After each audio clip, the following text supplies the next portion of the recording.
juga sehat. nih para mahasiswa sekalian nih. Jadi apa namanya yang semester ini agak kurang ini nih apa namanya kurang efektif ya kurang maksimal kita perkuliahan kita kayak gitu kan banyak yang Bapak, sakit Pak. juga Ya, gitu ya. kondisi gitu apa namanya ya kemarin memang pas habis Lebaran itu ya kondisi agak kurang kurang begitu bagus gitu kan.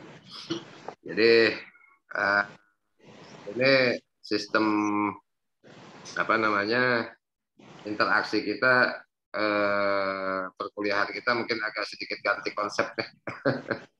Itu Pak Arif gitu kan agak sedikit ganti konsep karena kondisi di sayanya yang Siap, apa Bapak. Ya, namanya ya. Kita menyesuaikan aja, Pak. Pokoknya tidak yang tidak penting begitu Bapak pulih ini dulu, Pak. ya, maksimal. Jadi sebenarnya memang kalau mata kuliah ekonomi manajerial ini kan lebih banyak kepada analisis-analisis ya. Ya kan analisis-analisis. Jadi sebenarnya yang materi-materi yang ini kan hanya bahan saja. Iya kan hanya bahan saja yang akan didiskusikan oleh kita gitu. Tapi materinya kelihatannya ini relatif ya lebih banyak kepada ya analisa-analisa permasalahan manajerial ya alasan manajerial ini untuk pengambilan keputusan ya pengambilan keputusan. Nah di sini kebetulan memang materi yang berdasarkan kurikulum itu ya agak lebih banyak kepada analisis pemasaran maupun analisis keuangan ya kan analisis pemasaran dan analisis keuangan. Dan untuk yang SDM-nya karena mata kuliah SDM banyak dimasukkan di sana gitu. Jadi ekonomi manajerial ini sebenarnya juga bisa di SDM-kan juga gitu kan. Nah, di sini para mahasiswa sekalian, jadi untuk bab 5 kemarin ini kita mengenai analisis pasar dan pengambilan keputusan. Analisis pasar dan pengambilan keputusan yang bab 5 minggu lalu itu memang apa lebih banyak pada kalau konsep ekonomi itu sebenarnya apa sih sebenarnya Pak Arif izin apa namanya supply and demand itu jadi konsep dasar ekonomi itu kan adalah supply and demand ya. Jadi terjadi fluktuasi-fluktuasi yang secara terus-menerus gitu ya kan kondisi pasar berubah permintaan kadang-kadang permintaan naik kadang-kadang permintaan turun demand naik demand turun. Nah itu yang mempengaruhi sebenarnya harga. Tapi kalau harganya statis terus itu terjadi nggak ke denyut ekonomi? Kalau harga statis berarti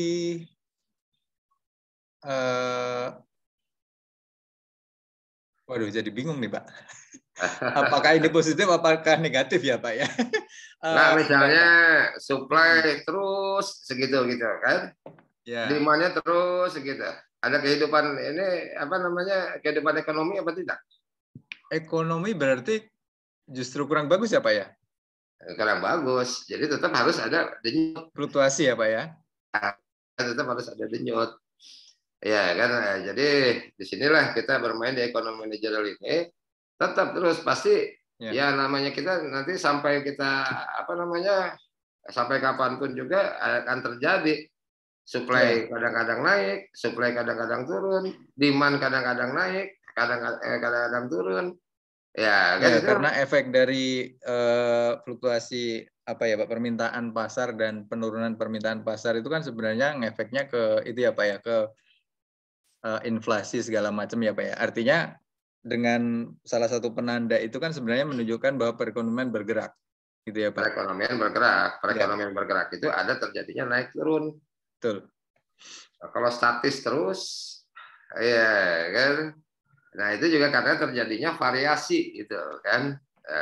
Sama seperti ini juga kalau misalnya kita satu negara kaya semua, ada denyut ekonomi nggak?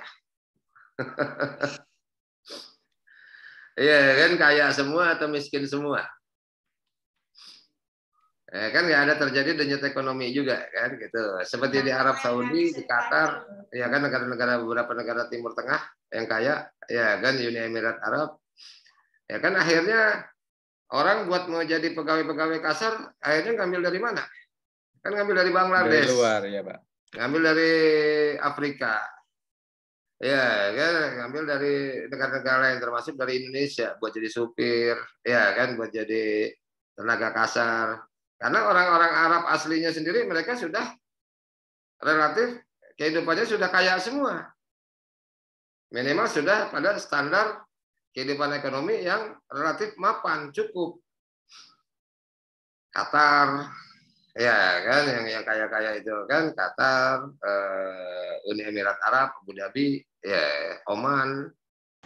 Nah, jadi buat pekerja-pekerjanya dari mana? Ya kan pekerja-pekerjanya. Kalau orang Arab itu apa Arif? Mereka itu kalau nggak jadi ini pekerjaan itu cuma ini aja. Satu jadi guru, kedua jadi imigrasi, ketiga jadi apa? Tentara atau jadi polisi. Tapi jadi tentara juga mereka nggak mau perang. Ya karena orang makin kaya, ya kan tingkat penakutnya tinggi, gitu. Tapi gagah-gagahan pakai baju hijau, gitu kan, baik pakai baju tentara. Yang perang akhirnya tentara-tentara apa namanya rekrutmen dari mana? Kalau yang Saudi rekrutmennya dari Syria, ya kan dari mana namanya tuh? Dari Lebanon. Nah, akhirnya di situ gitu. Kalau yang asli Arab Saudinya atau asli Uni Emirat Arabnya atau asli Qatar, ya mereka kalau misalnya pun pakai baju tentara ya sebenarnya buat gaya-gayaan aja. Nanti Mama Santo jadi perang. Ya kan di situ gitu. Nah ini kan akhirnya kan ngerekrut apa namanya mengimpor manusia gitu kan, misalnya kan mengimpor manusia. Jadi pedagang-pedagang di Saudi, pedagang-pedagang di sana yang berdagang yang atas rupa itu ya kalau orang Pakistan, orang India, orang Bangladesh, orang Tunis. Nah Arab Saudinya sendiri nggak ada gitu. Ya kan itu yang ininya karena apa? Karena kehidupan yang memang sudah relatif terpenuhi semua kehidupan ininya. Ya kan apa nama standar hidupnya homogen. Ya kan standar hidupnya homogen. Kalau yang jadi tetap namanya kehidupan ekonomi harus ada heterogenitas. Mau dicatat gitu kan tetap adanya ada yang kaya, ada yang miskin, ada yang senang, ada yang susah. Itu baru terjadi ini. Nah, analisis permintaan pasar itu kan juga begitu. Gitu. Jadi fluktuasi ada kehidupan ekonomi. Misalnya kalau nilai dolar terus segitu, ada nggak orang yang main falas? Ibu Desi. Ibu Desi kerjanya di mana? Izin? Saya di Dinas Pendidikan, Bapak. Dinas Pendidikan di mana ya? Saya di pengawas sekolahnya. Pengawas sekolah. Iya. Ya, kan pengawas sekolah. Pengawas sekolah. Dulu basic S1-nya apa? Pendidikan matematika, Pak, di IKIP. Di IKIP Bandung. IKIP Bandung, matematika. Iya. Nah, ini jumlah siswa berapa sekolah yang Ibu kasih? Ada 18 sekolah, Pak. Ada sekolah negerinya, ada juga sekolah swastanya. Ada sekolah negerinya, ada sekolah swastanya. Betul. Kondisi daripada 18 sekolah tadi itu seperti apa? Sama semua? Berbeda-beda, Pak. Beda-beda semua. Iya, mereka punya keunggulan masing-masing, mereka punya daya saing masing-masing gitu. Apalagi yang swasta ya Pak ya, karena kan paradigma orang tua kan masih menginginkan bahwa anaknya itu harus diterima di negeri begitu. Kadang-kadang paradigma itu agak susah juga diubah sehingga ya semua sekolah swasta itu saling berlomba harus memiliki keunggulan masing-masing begitu untuk menarik ininya apa orang tua begitu apabila tidak diterima di negeri, nah mereka menjadi satu alternatif pilihan untuk sekolah swastanya seperti itu. Oke, nah ini kan sebenarnya kan permintaan pasar. Permintaan pasar itu kan berkaitan dengan selera. Betul. Dulu orang tua saya, ibu saya nggak lulus masuk apa saringan masuk SMP negeri. Iya. Iya, Jadi di swasta ya Pak? Saya tinggal di Bogor. Oh iya. Ya kan, saya masuk SMP negeri nggak lulus. Iya kan, SMP negeri 1. ada nama saya dalam pengumuman. Iya. Ya, tapi ibu saya dengan segala caranya, dengan segala apanya, dulu usaha ya Pak? Usaha, akhirnya saya masuk juga di SMP negeri. Ya kan gitu. Masuk SMA juga saya nggak lulus juga dulu. Masuk SMA negeri 2 Bogor awalnya. Iya, SMA 1 Bogor. SMA 1. Nggak lulus. Nggak diterima. Ya kan nggak diterima. Nggak diterima, ya akhirnya ibu saya usaha juga gimana dekat dulu dengan ibu-ibu arisan, kebetulan dengan istri kepala sekolah atau apa segala lupa, akhirnya saya diterima juga. Diterima. Masuk SMA 1 Bogor, tapi di SMA 2 Bogor. Keterima juga. Memaksakan anak saya harus masuk negeri. Tuh. Ya kan gitu kan. Nah, tapi kondisi sekarang itu seperti apa? Menurut Ibu? Masih kayak ibu saya begitu atau gimana? Sekarang ininya.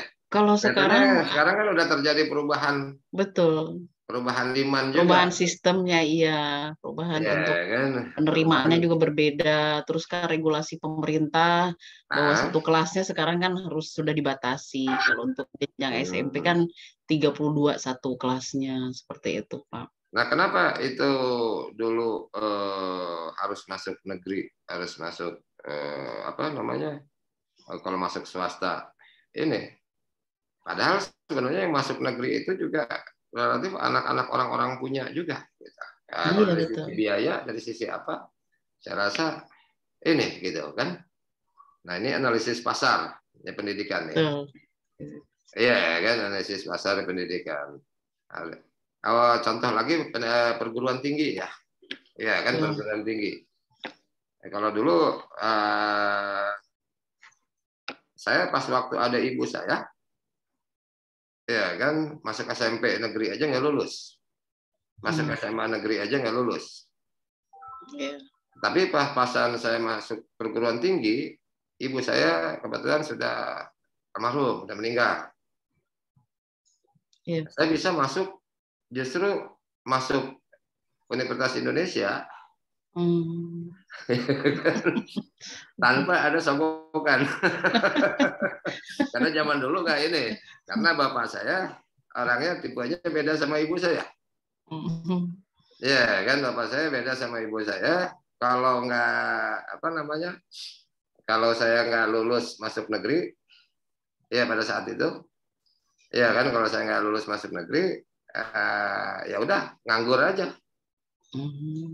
Atau kebetulan bapak saya punya beberapa becak, sama bapak saya ditakut-takutin.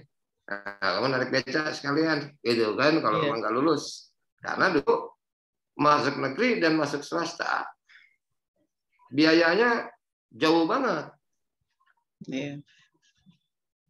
Ya kan, ini analisis biaya, ya kan? Itu jauh banget.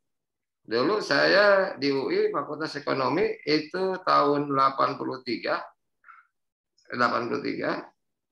itu bayaran uang kuliah satu semester 15.000. Ya kan, 15.000 rupiah. Sedangkan masuk swasta, dulu saya cari-cari yang agak murah, yang agak apa gitu kan, dulu Jayabaya. Jayabaya 750.000. 750.000 pada tahun 83, tinggi. Tinggi, iya. Iya, Bandingannya luar 750.000 biasa. tahun 83. Masuk Trisakti dulu belum ada BINUS, belum ada apa. Ya, saya dulu yang ini kalau swasta di Jakarta tuh Jayabaya sama apa namanya Trisakti. Trisakti. Iya kan sama Trisakti. Sama Trisakti itu Trisakti 1,5 juta.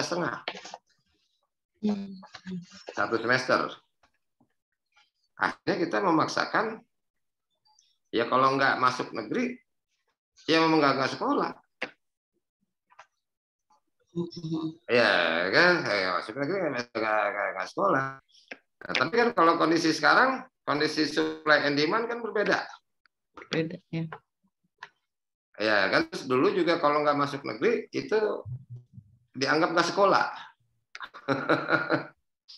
Iya, kan kalau dulu nggak masuk negeri itu zaman saya, gitu kan. Tapi kan sekarang kan berkembang. Iya, kan, kan berkembang. Kondisi di Indonesia kan berbeda dengan kondisi di Amerika. Kita ambil contoh.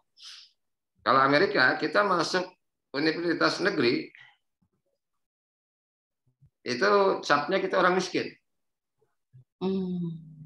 Washington State University, iya kan, California State University, CSU, harus masuknya ke UCLA yang swasta. Iya kan, Columbia University swasta, IT swasta. Ya kan, kalau yang sekolah-sekolah apa namanya, sekolah-sekolah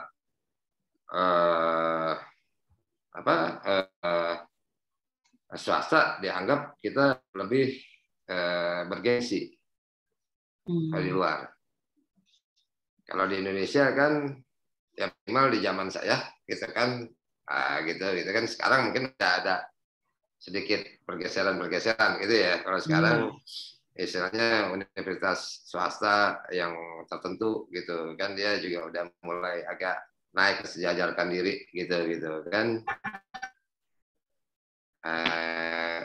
Terus kita bisa masukin anak kita misalnya di BINUS, gengsi, bukan karena anak kita pinter, tapi karena bapaknya kaya, orang tuanya kaya, jadi gengsi masuk di situ gitu kan. Ya tapi tetap daripada masuk BINUS tetap aja harus masuk, masih mendingan masuk di UI atau masuk di ITB atau masuk di Unpad atau masuk di mana. Ya kan. Ya walaupun sebenarnya apa namanya ya stigma itu masih. Menurut Ibu Desi, kalau untuk SMP, SMA sekarang demand daripada masyarakat berkaitan dengan selera perilaku konsumen, bab 3, gitu kan? Itu sampai tingkat mana sekarang di Indonesia ini? Ada terjadi apa ya istilahnya jomplang lah gitu kan antara yang swasta dan negeri. Sebetulnya karena sekarang itu kan Pak untuk SMP itu kan gratis ya Pak ya dananya. Iya.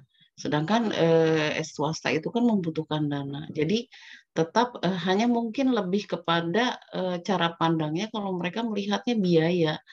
Jadi biar bagaimanapun harus masuk negeri dulu, karena di sana kan tidak ada pengeluaran sama sekali, Pak. Karena kan di sana sudah dengan menggunakan dana BOS ya, Pak ya, untuk negeri 100% dana BOS. Nah, jadi mereka itu melihatnya dari sisi dana kalau saya lihat. Jadi sehingga ketika mereka tidak diterima di negeri, para orang tua itu sering sekali mengusahakan begitu, Pak. Jadi mengusahakan ketika itu kan buat istilahnya kalau kita lihat dari sudut ekonomi. Betul. Nah, tapi kalau kita lihat tadi contoh ibu saya tadi, ya kan istilahnya ya kita bukannya kaya tapi istilahnya ya paling tidak secara ekonomi mampu lah bayar untuk di swasta juga, gitu kan? Ya kan, nah itu kenapa masih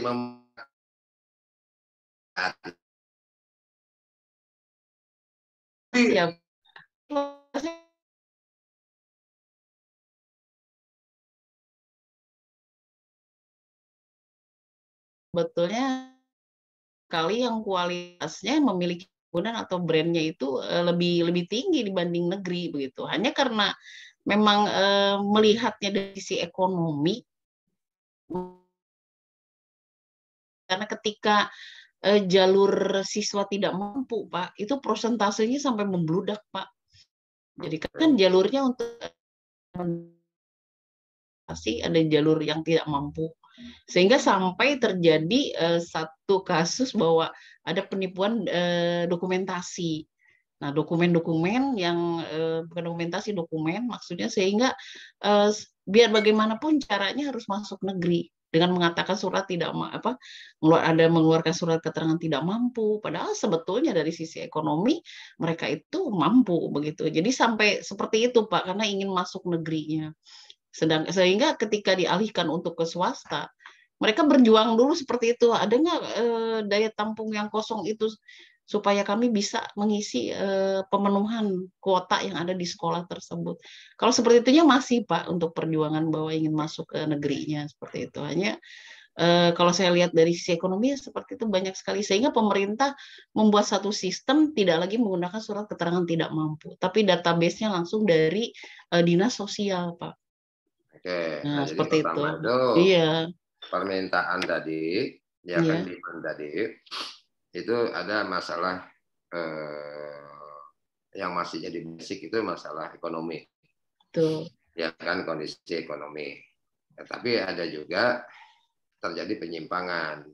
Betul. Ya kan, Ya, terjadi penyimpangan. Karena apa? Brand negeri itu, iya kan, kalau untuk yang dulu level SMP, SMA itu, gitu kan, itu minimal mereka itu dianggap anak pintar. Ya. Jadi itu buat gengsi daripada orang tua. Gengsinya masih ada. Ngomong di arisan. Iya. Anak saya di sini, negeri. di SMA ini, SMA negeri sekian, SMA negeri sekian, gitu kan, itu gengsinya kan jauh lebih tinggi, bukan alasan ekonomi saja, ya kan, bukan alasan ekonomi. Lalu Ibu di mana ininya? Jadi pengawas sekolahnya? Di Kota Depok, Pak, saya. Depok. Iya. Ada berapa SMA tuh? Kalau SMA, kalau SMP-nya sekitar 200-an, SD-nya 400-an, kalau SMA sekitar 70, Pak, SMA SMK itu. Kalau dengan SMK-nya sekitar 100-an. Ya. Oke. Nah, jadi di sini perilaku konsumen ya. Itu yang di bab 4 ya. Ya kan, perilaku konsumen. Sekarang bergeser kok itu. Apa namanya? Ya orang nggak harus masuk negeri-negeri lagi juga gitu kan. Terutama kalau SD itu dari zaman saya dulu. Iya. Iya, kalau SD itu maksudnya apa? Orang lebih suka masuk ke kalau orang yang punya ya. Ya kan, kalau misalnya kalau orang yang istilahnya secara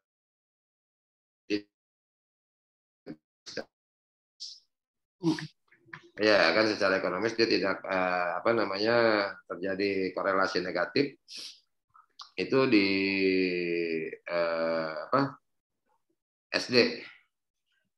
SD kalau orang yang punya, dia lebih suka memasukkan anaknya ke SD-SD yang plus bagus. Biasanya.